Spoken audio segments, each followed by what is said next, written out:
Good evening. एक पुरानी कहावत है, लोग अपने दुख से दुखी कम और दूसरे के सुख से ज़्यादा दुखी हैं।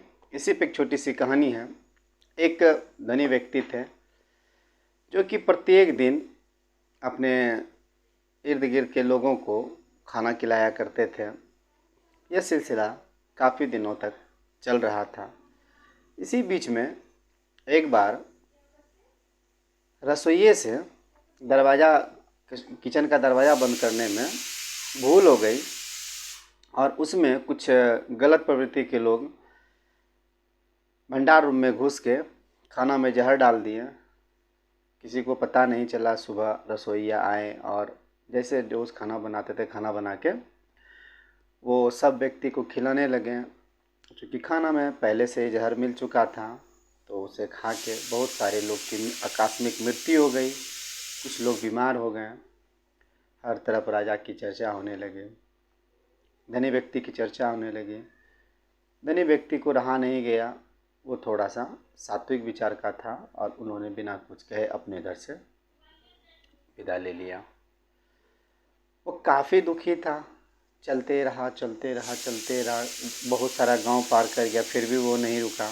लास्ट में जब उसका शरीर अलाउ नहीं करने लगा तो वह शाम के समय में चौपाल पे बैठे हुए कुछ व्यक्तियों से पूछा कि आप मुझे एक ऐसा घर का पता बताइए जहाँ के प्रभु का भजन होता हो, मैं वहाँ रात में रहना चाहता हूँ। उन्होंने कहा कि हाँ, बगल में ही एक माँ और पुत्री रहती है जो प्रभु को नित्य प्रतिदिन याद करती है। वहाँ गई। उन्होंने अपनी सारी बात उनको बताया कि मैं काफ़ी थका हुआ हूँ और आज रात आपके यहाँ विश्राम करना चाहता हूँ। माता और पुत्री में जो पुत्री थी वो नित्य प्रतिदिन उठ के सुबह पूजा पाठ करने के साथ ध्यान करती थी। रात में राजा रह गए। सुबह जो पुत्री थी वह उठी, पूजा पाठ की और ध्यान में मग्न हो गई। ध्यान करते करते काफ़ी समय बीत गया।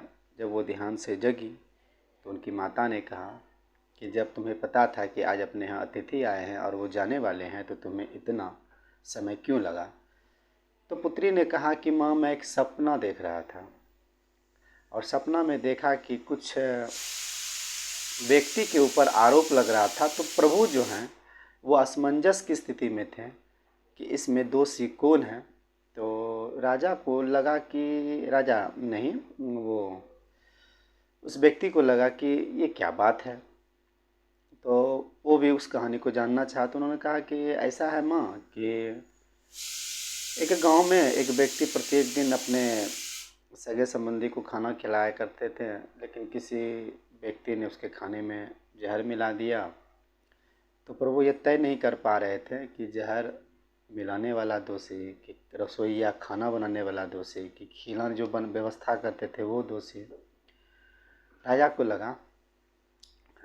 को बोलते हैं, धनी व्यक्ति को लगा ये तो मेरा ही कहानी बोल रहे हैं। वो बोले कि तो बेटी लास्ट में निर्णय क्या हुआ? बोला निर्णय तो नहीं हुआ। वो लोग असमंजस की स्थिति में बोले कि इसका निर्णय हम कल देंगे। तो वो धनी व्यक्ति बोला कि मुझे आज यहीं रहने का मन है, सो आज हमको रहने दीजिए, हम कल जाएंगे। धनी व्यक्ति ये इच्छुक था कि वह जानना चाह रहा था कि आखिर ये निर्णय क्या हो रहा है। इधर चौपाल पे बैठे हुए व्यक्तियों ने आपस में चर्चा करने लगा कि कल जो व्यक्ति आया था वह व्यक्ति तो बोला हम रात भर रह के सुबह चले जाएंगे। लगता है कि उस घर में उस बेटी को जो देखा ना, तो उसकी बेटी को देखने के बाद उसकी नीयत में कुछ खोट हो गया और वो रात में अब जाना नहीं चाह रहा, रात फिर रुकना चाहता है। दूसरे दिन उसकी बेटी जगी, फिर पूजा पाठ की, फिर ध्यान लगाई। तो जैसे ही ध्यान समाप्त हुआ तो राजा पूछते हैं कि क्या बेटी, क्या खबर है, किसको दोषी माना गया? बोला दोषी तो उस व्यक्ति को माना गया जो कि चौपाल पे बैठ के यह चर्चा कर रहे थे। एक छोटी सी कहानी हमें यह सिखलाती है कि अगर हम किसी की बुराई करते हैं या किसी के प्रति गलत भावना रखते हैं तो हम दुख का बंटवारा स्वयं कर लेते हैं। इससे हम लोगों को बचना चाहिए। एक छोटी सी कहानी आप लोगों के लिए फ़ायदेमंद होगा। फिर मैं एक नई कहानी के साथ मिलता हूँ। तब तक के लिए आप लोगों से आज्ञा चाहता हूँ। शुभ रात्रि। धन्यवाद।